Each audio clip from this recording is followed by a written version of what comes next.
দর্শক নয় দিগন্তর ফেসবুক লাইভে আপনাদের সকলকে স্বাগত জানাচ্ছি। আপনাদের সাথে যুক্ত রয়েছে মোহাম্মদ লটাস আহমেদ। এই মুহূর্তে আমরা অবস্থান করছি মিরপুরের শহীদ বুদ্ধিজীবী কবরস্থানে। আপনারা জানেন যে আজকে শহীদ বুদ্ধিজীবী দিবস এবং এই দিবসটি উপলক্ষে আজ সকালবেলা কিন্তু এই শহীদ বেদিতে শ্রদ্ধা নিবেদন করেছেন রাষ্ট্রপতি শাহাবুদ্দিন এবং অন্তর্বর্তীকালীন সরকারের প্রধান উপদেষ্টা ডক্টর মোহাম্মদ ইউনূস।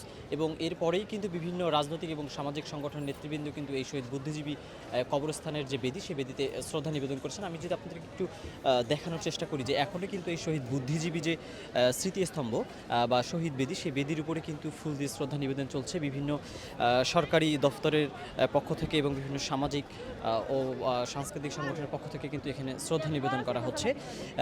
এবং আপনাদেরকে যদি আরেকটু জানিয়ে রাখি যে 1971 সালে বাংলাদেশ মহান মুক্তিযুদ্ধের মাধ্যমে পাকিস্তানের কাছ থেকে তাদের বিজয় ছিনিয়ে নেয় এবং পৃথক একটি স্বাধীন রাষ্ট্র হিসেবে প্রতিষ্ঠা লাভ করে। এবং সেই 1971 সালেই কিন্তু পাকিস্তানি সেনাবাহিনী অর্থাৎ পাক হানাদার বাহিনী অত্যন্ত সুপরিকল্পিতভাবে বেছে বেছে বাংলাদেশের যে সব বুদ্ধিজীবীরা রয়েছেন তাদেরকে হত্যা করে। একেবারে পরিকল্পিতভাবে বলা চলে যে বাঙালি জাতিকে তারা একেবারে মেধাশূন্য করার উদ্দেশ্য নিয়ে কিন্তু এই যেসব শহীদ বুদ্ধিজীবী রয়েছেন বাংলাদেশের যেসব বুদ্ধিজীবীরা ছিলেন তাদেরকে হত্যা করেছে। এবং আজকে এই প্রতি বছরই কিন্তু এই দিবসটিকে ঘিরে এই 14ই ডিসেম্বর শহীদ বুদ্ধিজীবী দিবস হিসেবে পালন করা হয়। এবং আজকে আপনারা দেখতে পাচ্ছেন যে সেই দিবসটি উপলক্ষে এই শহীদ বুদ্ধিজীবী যে বেদি রয়েছে সেই বেদিতে বিভিন্ন সংগঠন এবং সামাজিক রাজনৈতিক সংগঠন স্বেচ্ছাসেবী সংগঠন সহ বিভিন্ন শিক্ষা প্রতিষ্ঠান শ্রদ্ধা নিবেদন করছে। এখন আপনারা কিন্তু দেখতে পাচ্ছেন যে ঢাকা বিশ্ববিদ্যালয়ের বঙ্গমাতা শেখ ফজিলাতুন্নেসা মুজিব হলের পক্ষ থেকে কিন্তু শহীদ বেদিতে শ্রদ্ধা নিবেদনের জন্য তারা অপেক্ষমান রয়েছে এবং তাদের সামনেই কিন্তু ঢাকা বিশ্ববিদ্যালয়ের অন্যান্য যেসব হলগুলো রয়েছে সেসব হলের পক্ষ থেকে কিন্তু শ্রদ্ধা নিবেদন করা হচ্ছে। এছাড়াও যদি আপনাদেরকে একটু জানিয়ে রাখি যে এখানে আজকে ভোরবেলা রাষ্ট্রপতি শাহাবুদ্দিন এবং অন্তর্বর্তীকালীন সরকারের প্রধান উপদেষ্টা ডক্টর মোহাম্মদ ইউনূস শ্রদ্ধা নিবেদন করেছেন এবং তাদের এখানে আসাকে কেন্দ্র করে কিন্তু এই বুদ্ধিজীবী যে সমাধিস্থল রয়েছে তার আশেপাশের সড়ক মহাসড়কগুলোতে ব্যাপক নিরাপত্তা জোরদার করা হয়। আমরা দেখেছি যে এখানে কিন্তু পুলিশ, সেনাবাহিনী, র্যাব সহ অন্যান্য আইনশৃঙ্খলা রক্ষাকারী বাহিনী এবং বিভিন্ন গোয়েন্দা সংস্থার সদস্যরা কিন্তু সাদা পোশাকে তাদের দায়িত্ব পালন করছে এবং এখানে কিন্তু গেট পাস ছাড়া কোনো গাড়ি কিংবা সন্দেহভাজন কাউকে কিন্তু চলাচল করতে দেওয়া হচ্ছে না। এবং তাদের রাষ্ট্রপতি এবং প্রধান উপদেষ্টা শ্রদ্ধা নিবেদনের পরেই কিন্তু এই জায়গাটি উন্মুক্ত করে দেওয়া হয় এবং উন্মুক্ত করার পরেই বিভিন্ন সামাজিক সাংস্কৃতিক এবং স্বেচ্ছাসেবী সংগঠন, শিক্ষা প্রতিষ্ঠান, সরকারি দপ্তরের পক্ষ থেকে এখানে দফায় দফায় কিন্তু শ্রদ্ধা নিবেদন শুরু হয়, যা কিন্তু এখনও পর্যন্ত চলমান রয়েছে। আপনাদেরকে যদি আরেকটু জানিয়ে রাখি যে আজকে এই শহীদ বুদ্ধিজীবী দিবস এবং 16 ডিসেম্বর এই দুটি দিবসকে ঘিরে কিন্তু বাংলাদেশ আওয়ামী লীগ কর্মসূচি ঘোষণা করেছে। তারা আজকে যে কর্মসূচি ঘোষণা করেছে যে বাংলাদেশ আওয়ামী লীগের পক্ষ থেকে এই মিরপুরের যে শহীদ বুদ্ধিজীবী যে কবরস্থান সেই কবরস্থানে শ্রদ্ধা নিবেদন এবং এরপরে কিন্তু ধানমন্ডি 32 নম্বরে শ্রদ্ধা নিবেদন করার কথা রয়েছে। পাশাপাশি গোপালগঞ্জের টুঙ্গিপাড়া সেখানেও কিন্তু তারা শ্রদ্ধা নিবেদন করবে এমন কর্মসূচি ঘোষণা করেছে।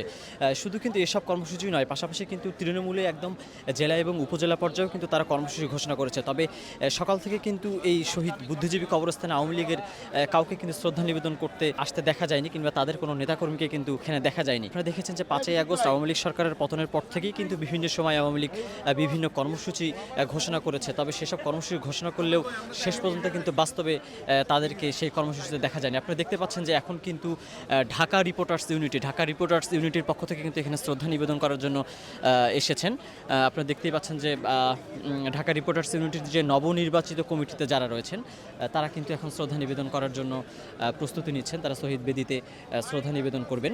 এখানে কিন্তু ঢাকা রিপোর্টার্স ইউনিটির সভাপতি এবং সাধারণ সম্পাদক সহ অন্যান্য যেসব নবনির্বাচিত নেতৃবৃন্দ রয়েছেন তারা কিন্তু এখানে রয়েছেন। দর্শক, যেমনটা বলছিলাম যে আওয়ামী লীগের সেই কর্মসূচি তারা ঘোষণা করলেও সেই কর্মসূচি বাস্তবায়ন করতে কিন্তু এখানে এখন পর্যন্ত কোনো নেতাকর্মীকে দেখা যায়নি। পাশাপাশি নিষিদ্ধ ঘোষিত সংগঠন অর্থাৎ আওয়ামী লীগের যে ভাতৃপ্রতিম সংগঠন যেটি সদ্য নিষিদ্ধ ঘোষিত হয়েছে বাংলাদেশের ছাত্রলীগ, তাদের কোনো ধরনের অপতৎপরতা ঘিরে কিন্তু সারা দেশেই আইনশৃঙ্খলা রক্ষাকারী তৎপর রয়েছে। তারা কিন্তু গোয়েন্দা নজরদারি অব্যাহত রেখেছেন এমনটি কিন্তু জানিয়েছেন ঢাকা মেট্রোপলিটন পুলিশের ঊর্ধ্বতন কর্মকর্তারা। তো যেমনটি বলছিলাম যে আওয়ামী লীগ কর্মসূচি ঘোষণা করলেও এখানে কিন্তু তাদের কোনো নেতাকর্মীকে এখনও পর্যন্ত দেখা যায়নি। তারা শুধুমাত্র তাদের এই কাগজে কলমে কিংবা সোশ্যাল মিডিয়াতে তাদের কর্মসূচি ঘোষণা করেই বসে রয়, মাঠে কিন্তু তাদের কাউকে আসলে দেখা যায় না।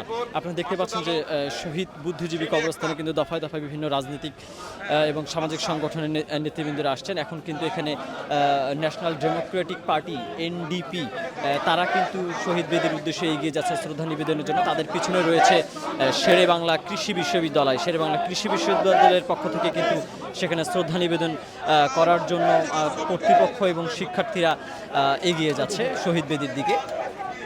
তো দর্শক, যেমনটি বলছিলাম যে 1971 সালে মুক্তিযুদ্ধ চলাকালীন পাক হানাদার বাহিনী এবং তাদের দোসর রাজাকার আল বদর আল শামস বাহিনী যারা রয়েছেন, তারা সমন্বিতভাবে কিন্তু একেবারেই পরিকল্পিতভাবে বাঙালি জাতিকে মেধাশূন্য করার লক্ষ্য এবং উদ্দেশ্যকে বাস্তবায়ন করার জন্য বেছে বেছে বাংলাদেশের যেসব বুদ্ধিজীবীরা ছিলেন তাদেরকে কিন্তু হত্যা করে এবং সেই সব পাকিস্তানি সেনাবাহিনীর হাতে শাহাদাত বরণ করা বা শহীদ হওয়া সেসব বুদ্ধিজীবীদেরকে কিন্তু এই মিরপুরের এই কবরস্থানে দাফন করা হয়েছে এবং তাদের শ্রদ্ধার জন্যই কিন্তু প্রতি বছর 14ই ডিসেম্বর এই শহীদ বুদ্ধিজীবী বেদিতে এসে শ্রদ্ধা নিবেদন করা হয়।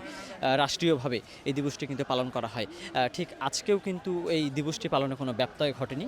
যেমনটি বলছিলাম যে আজ সকালেই কিন্তু রাষ্ট্রপতি শাহাবুদ্দিন এবং অন্তর্বর্তীকালীন সরকারের প্রধান উপদেষ্টা ডক্টর মোহাম্মদ ইউনূস এই শহীদ সমাধিস্থলে এসে কিন্তু শ্রদ্ধা নিবেদন করেছেন এবং তাদের শ্রদ্ধা নিবেদন করার পরেই কিন্তু এখানে উন্মুক্ত করে দেওয়া হয় এবং বিভিন্ন রাজনৈতিক সামাজিক সংগঠন নেতৃবৃন্দ কিন্তু এখানে শ্রদ্ধা নিবেদন করতে থাকেন। আমরা কিন্তু সকাল থেকে এখানে অবস্থান করছি। আপনারা দেখতেই পাচ্ছেন যে এখনও কিন্তু দফায় দফায় বিভিন্ন শ্রেণী পেশার মানুষ কিন্তু এই শহীদ বুদ্ধিজীবী স্মৃতিস্তম্ভে তাদের শ্রদ্ধা নিবেদন করার জন্য আসছেন। তো দর্শক, এখন পর্যন্ত শহীদ বুদ্ধিজীবী স্মৃতিসৌধ থেকে এই ছিল আমাদের কাছে সর্বশেষ।